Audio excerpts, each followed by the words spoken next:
I have a guest joining us in studio from the Twin Falls City Police Department, and we're going to be talking some traffic issues. But if you've got questions or comments as well, really anything to do with law enforcement and maybe even some thoughts related to just safety in various places around our community, those questions obviously have come up because of what took place yesterday in Florida. Jerry Hutchison is joining us in studio, and we're coming up on 8:34, and it's 29. Bill Colley with you as well on Top Story on News Radio 1310, KLIX, and newsradio1310.com. First of all, welcome to the show. Hey, thank you. I appreciate it. Appreciate the invite. You were talking a little bit with me off air about just some traffic issues, and of course, Twin Falls has some notorious spots. Blue Lakes Boulevard comes to mind right away. Yeah. There's been quite a few studies that it's a very dangerous section of road, but it's getting better here and there. We've obviously the condition of the road is better here and there, but more traffic stops we make on the road makes people slow down and be mindful of what they're doing during driving. So sure, education is key though, so that's why we're kind of here. Maybe answer a few questions that people may not understand and about traffic law, and or just kind of tell them what we're looking for and what they need to look for about crashes and whatnot. One that always I think of every day when I come to work, because I come down South Washington Street and I come up and I've got to turn right by the Depot Grill, and it's very quiet usually, 5 or 10 minutes at 5 o'clock in the morning. But when you turn right, as I understand it, I'm supposed to be turning into the far right lane, and not into even though I'm going that direction, I'm not supposed to use the left lane. You're correct. You're supposed to pull in the first immediate lane of travel, and really what happens is it becomes a signaling issue. You don't belong in that second lane until you signal, like City Code has one, where you have to signal for 100 feet, 3 seconds, but you don't belong in that second lane. A lot of people take the racing line, if you will, where they fade into that second lane, and they never signal to get there. So that's where the infraction lies, and a lot of crashes happen because of that, when they don't belong in that lane and somebody else does. Two people making a turn onto that 2-lane road, one from each direction, they should be able to do it at the same time and not ever make contact, right? But when they do fade over into the other person's lane, now you have a crash. What do you do when the other question I think about a lot, especially in the newer parts of town, over on the north side, you'll be driving through a neighborhood and you'll come up to an intersection and there may not be stop signs there. And so the question is, I don't have a lot of traffic normally coming from the other way, but what should you do? Your typical non-controlled intersection or uncontrolled intersection is always yield to the person on the right. When you guys are entering the intersection at approximately the same time as how the code reads, then you yield to the person on the right. Okay, you need to yield, and that's how it goes. So the person to the right has the right of way. That's a good way to remember it. A lot of newcomers though to Idaho and Twin Falls just because of those new developments, and I'm sure for a lot of people out there, this is different than from where they came from. Well, I don't know about different. I mean, you always talk about people rolling through stop sign, calling it a California stop, and what a bunch of garbage that is. The stop means stop. That's all stop means, right? It's not a slow down sign. We do have some of those. They call them yield, but people know right from wrong when they're driving for the most part. And when it's an uncontrolled intersection, sure, there's not a sign. And I understand that, people are distracted nowadays driving more than ever. Okay, and they're not looking, they're not doing what they're supposed to do in their training manual of focusing on their driving straight and driving forward and watching for the signs, watching for all the threats such as people, pedestrians, cars, watching for all those things. They get distracted by the radio, turning up and down their music, if you will, maybe switching stations, and all those kind of things create those distractions. Number one reason I think for crashes is really following too close, because they're not paying enough attention to hit the car in front of them. Guess how many crashes there are on average a year in Twin Falls the last couple of years? You want to guess? I'm going to say at least we've got 100 a year. Oh, good Lord. We are close to 2,000 crashes a year in the city of Twin Falls. Now, some of those are extremely minor crashes. But when you figure that out, I mean, what's that? 5, 7 crashes a day? Let me give you an example. When we had that snow on Monday, between 6 o'clock in the morning and we had 18, I think, crashes that day, but we had almost 12 of them, I think, within the first 5 or 6 hours, between 8 and 11. Crazy, right? I mean, that's because people are, the roads are bad, granted, so you need to increase your time and distance. If the roads are bad, increase your time and distance, because that gives you reaction time. Okay, if you increase your distance, slow down your speed, you got time to maybe react better, slow down, things like that. But some people just don't, and Blue Lakes Boulevard, we pay the consequence. Washington Street are like a NASCAR track. Everybody's bumper to bumper. It's true, and we have some technology out there that we may be putting to use this summer, and it actually measures the distance between one car and the next car and the speed that you're going for what they call following too close law. And the old rule of thumb is a car length for every 10 miles per hour, and that's how far you should be back. So on Blue Lakes, there should be at least 2 to 3 car lengths between you and the other guy at 35 miles per hour, Mhm. right? That'd be a safe distance. But you and I both know that doesn't happen, and that's why following too close citations are high because when a crash happens, there's two things: either inattentive, which is a low grade misdemeanor, inattentive careless, right? Is a low grade misdemeanor, or they're just falling too close to where they can't react quick enough, hit the brake, and stop before hitting the vehicle in front of them. So we write a lot of those tickets. We've got to take a short break. There are people trying to reach us, so we'll take your calls following the break. Jerry Hutchinson will stick around with us. You've got until 9 o'clock, right? I got it. Yeah, sure. You can take me longer. Just don't tell my supervisor who's already listening. All right. We've got more on the way in just a couple of minutes on News Radio 1310 KLIX and newsradio1310.com. The show is Top Story with Bill Colley, and we're at 29. Jerry Hutchison is joining us from the Twin Falls City Police Department this morning. He's in the studio, and we're talking some traffic issues, but we'll also talk some safety issues too, considering what happened in light of yesterday's shooting in Florida. We wanted to point out, telephone number if you'd like to reach us on the program today is 208-736-0300. 208-736-0300. It's 28 right now. And he was just telling me off air that the book they have would look like a Seattle phone book. If people still remember what phone books were, the traffic laws that they deal with. But our first caller is joining us in this segment of the show. Caller, you're up next, and you're on KLIX. Go ahead. Yeah, would you have the officer explain that middle lane? I got a warning one time for sitting in that waiting to pull into traffic because I was told that it was a turning lane, not a waiting lane. Correct. Thank you. Not a problem. It's a very common thing that happens on Blue Lakes especially. So you're talking about the middle left-hand turn lane between the 4 lanes of travel, two southbound, two northbound typically, right? And what happens is that it's sometimes a little bit dangerous for people to cross 2 lanes and then go the direction they want. And the law is that you have to pull in the first immediate lane of travel, not the turn lane. That turn lane is not a merge lane. That is not what it's meant for. It is meant for people to pull into it and then pause and wait for traffic, for the opposing traffic, and then turn left. It is not meant for the pull into it, speed up, and merge lane, or even sit there and then merge into the direction of travel you want to go.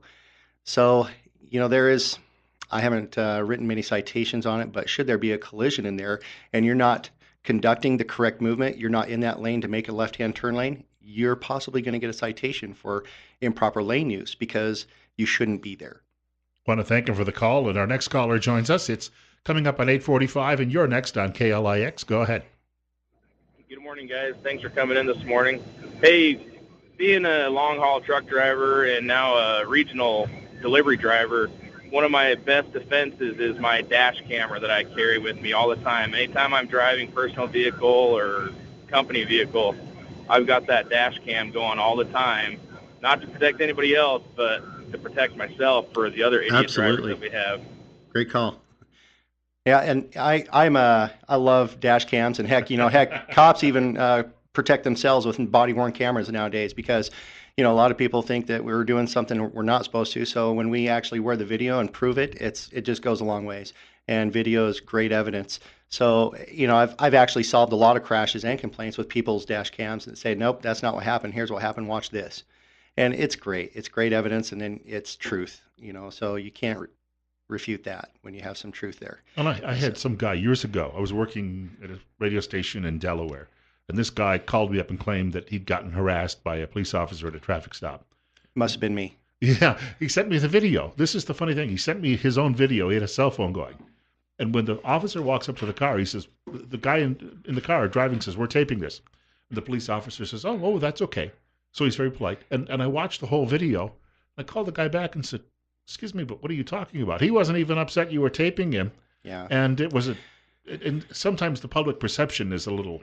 Yeah, we have a kind of saying in law enforcement, somebody's always watching, always listening. And I really don't care if you video a lot of things, as long as you don't interfere with my safety issues. So if I tell you to, get out of the car and you want a video, then get out of the car and continue to video, and you video from where I'm telling you to stand because you're not going to interfere with my safety. And if I tell you you're under arrest, that's probably the time to put your camera down because you're probably going to jail. So that's where you get a lot of conflict sometimes when people don't want to do what you're telling them to do, such as, even simple things. And yeah, you can video, but you're going to video over there while I'm, doing my job, my lawful job, whatever it is.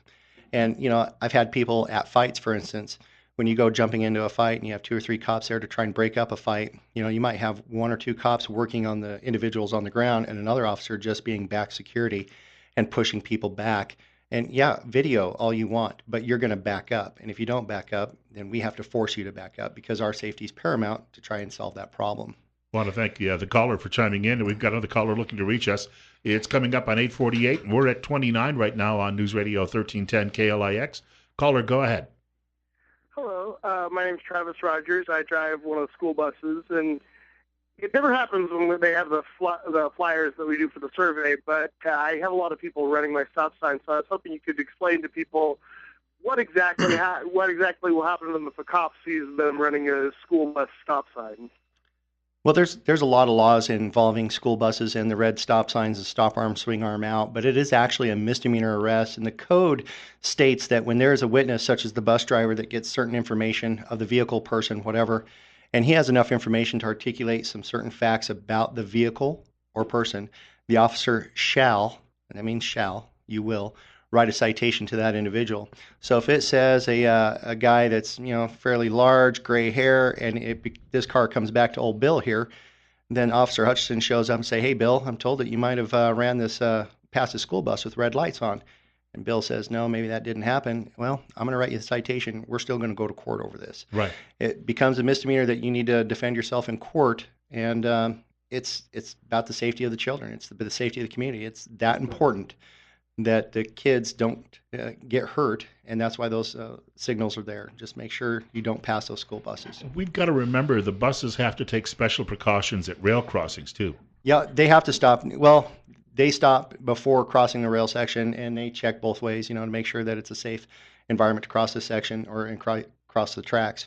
But there's a lot of things that they do that the public don't know, that they specifically try and make their route only, the drops only occur on residential streets or residential sections. So if they're driving up Addison, for instance, they'll turn on a President Street somewhere and go a half a block in and stop there just to drop the kids off in residential street versus a commercial type street. So there's a lot of other law caveats. Should a bus stop in the wrong direction, I may not be able to issue the citation. So there's a lot of different things that go along with issuing a citation for a bus. But the truth is that you really shouldn't pass a bus, period, if you see the flashing lights. Right. And one judge has even said that even if the lights are flashing yellow, that you shouldn't be passing the bus. And I because we see them often here at the crossing on South Washington, I will get very slow myself as I come up because I know that they're looking at the rail traffic, checking that out. Yep. And I'm always worried that light will come on. So I'm going to be very cautious myself as a driver.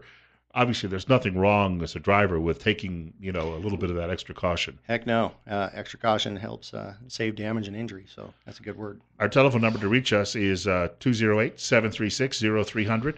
That's 208-736-0300. My phone light is flashing in front of me, but the line actually, there we go. Sometimes the actual phone and my little warning light here don't match up. I just learned that. We've got a caller with us. You're up next. You're on the air on Top Story. Go ahead. Thank you. I wondered who determines no parking on some of the streets. The place of my business used to have parking along the side, and we use it for an hour or hour and a half to shuttle trailers and get them in line so that we're ready to go to our destinations. And a couple of years ago, they came up with no parking on that side of the road, and there's no additional traffic, there's no additional buildings, and now we're getting citations for parking there, and we still need to do our work. So I wondered who determined that there's no parking. Are you the UPS? I am. Yeah, how did I figure that one out? So, I don't know who determines those. The city engineers get along with the safety protocol, and there might be other complaints such as that's right near a hotel. There's a lot of people there that are sleeping, using the hotel as that part of the business. Parking semi-truck trailers on streets in that section is not necessarily. I understand why you're doing it. I understand that, but be good neighbors. You're a company that has the ability to get property and park the trailers on the property, and I understand where you're coming from. But it's been marked that way, so we're told to enforce it to affect the comfort and quality of your neighbors' lives, and that's why we enforce that. Want to thank him for the call. We've got to point out, that's the thing I think a lot of people forget. Uh, Police officers, the deputies, the troopers, they don't make the laws. You're told these are the laws, and then that's your job is to enforce them. Absolutely correct. I mean, and there's always grace in a lot of things, and I haven't written every ticket I could. I've been told last 48% on my average stops but I'll give you an example. Yesterday, I had a car speeding right down Park, and I pulled him over for pretty good speed, and he was going to get a ticket, and I found out what's going on. He says, "Hey, my grandma fell. She's hurting. I need to go help her get her up." So I call meds. I follow the kid, make sure we're legitimate, and the truth is told. So I'm not going to write that kid a ticket for trying to help somebody in that manner, but I do follow up to make sure it's truth. So there's grace. You need to enforce the law for the community safety, and that's what we do. And I don't know. There's not really much else to say about that. But you were telling me off air that in this day and age, though, with the way insurance companies work, sometimes you write tickets just because you need the record. Yeah, it's insurance companies always trying to determine fault. You can get into a crash, and they seem to, if you have 100% fault, they'll split that up, sometimes 70-30 or whatever. And you may not have broken a rule of the road, but they'll find you at a percentage of fault. And so sometimes citations are to really protect the innocent. And when there's a crash involved, first of all, a crash happened because you broke a rule of the road, or somebody did. So it's probably appropriate to have a citation because we need to slow those crashes down. So as I said before, if we're averaging 1,700 to 2,000 crashes a year, we need to write citations. So to protect the innocent or the people that haven't broken the rule of the road, a citation typically will get issued in a crash. And that's just kind of the way it is to help make people better drivers. And they say there's a statistic out there that says after issuing someone a citation for some kind of infraction, they're typically a safer driver for the next 2 months. But I don't think I want to follow the same guy around and give him one every 2 months to make a perfect driver. So I just try and spread the love. I think that after 39 years, I'm still learning. I have to look at it that way. If you're not learning, you're dying. That's for sure. Yeah, you learn a lot in the first 5 years you drive, but it continues from there. We have Absolutely. another caller with us. Caller, you're up next. You're on the air at coming up on 8:55. Go ahead. Hello. Sure, you're on the air. Okay. I just want to mention one time I was coming on Stadium from the west, came to a stoplight, and there was this patrol car coming from the south on Blue Lakes. And I noticed he was really looking me over, and I thought, what did I do? And I thought I didn't do anything. So the light changed. I went through the light, went on down the road real slowly, and the patrol car was following me. Then he pulled me over, and I said, well, what's wrong, officer? He said, well, you got a low tire on the right front. Want me to change it for you? Yeah, did that just the other day. And I want to say that our police officers are very kind and fair, and I think a lot of them, and I'm glad to have them to protect me. Well, you're sure welcome. That's what we're here for. We, I've been talked to several times by my superior officers, and they always ask you when you're getting reviews on why do you do this job, and your heart really needs to be the public servant. If you are a public servant, you can do this job, and a heck of a salesman, and you're going to do a great job at being the police. If you're thinking you're in there just to enforce the law and hand out justice, well, your heart's in the wrong spot. Yeah. So don't become the police, please. But if you have a servant's heart and you're here to serve the people, you can do that work. And just like being a parent, sometimes you hand out the discipline along with the love. So it's important, and it's what I do. So I believe it wholeheartedly. But see, you're going to see sometimes, I think, especially in wintertime, sometimes people we used to call them clunkers, the ice that builds up on cars. Mm-hmm. But any number of things, somebody's driving, they may not have noticed, they picked up something along the way. You see these things because they're sitting behind the wheel and they don't necessarily have that vision all the way around, and you're going to spot it. Absolutely. And it happens more when it's cold now, too. I mean, you can pick up a flat tire, and I pull over numerous people for a flat tire as well, or a low tire, because it's absolutely a danger to their safety and safety of others. So it's articulable, reasonable suspicion that the community is in danger. You pull them over and say, hey, John, whatever your name is, you have a low tire, might want to get that fixed, because what if I didn't? What if they drove down the freeway and blew a tire and hurt themselves? It's not worth the risk. It's worth the stop and say, hey, just, pull over here. And a couple days ago, I got a guy that was going out of McDonald's near pole line, and he had an extremely low tire. He was an elderly gentleman, so I rolled up next to him and said, hey, you have a low tire, and pull over to this gas station. So I just helped him fill up his tire. Not a big deal. It's just what you do. I've changed people's tires several times on the road, but it's important. Yeah, I got to Boise one day and I got out of the car and I didn't realize until I got there that I had some sage as a hood ornament, and I don't know where I picked it up. But those are the type of things that you wouldn't notice. It could be bad at some point if it gets driven into your radiator. Oh man, yeah, or fly off of your car into somebody else's when you're doing Yeah. 50 something. So another thing that we're kind of watching after is tinted windows and whatnot.